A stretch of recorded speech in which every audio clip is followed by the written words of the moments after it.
సదాశివపేటలో నిర్మిస్తున్న సమీకృత మార్కెట్ సముదాయం పనులు అసంపూర్తిగా నిలిచిపోయాయి.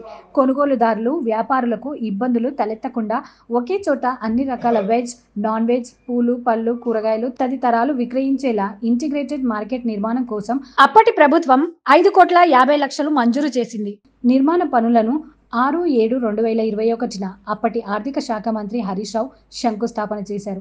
మార్కెట్ను ఏడాదిలోగా ప్రజలకు అందుబాటులో తీసుకురావాలని అప్పట్లో మాజీ మంత్రి హరీష్ రావు సంబంధిత అధికారులకు, కాంట్రాక్టర్లను ఆదేశించారు. 3.5 సంవత్సరాలు గడిచినా పనులు పూర్తి కాకపోవడంతో విమర్శలు వస్తున్నాయి. పనులు పర్యవేక్షించాల్సిన అధికారులు పర్యవేక్షించకపోవడంతో పనులు పూర్తిగా నిలిచిపోయాయి.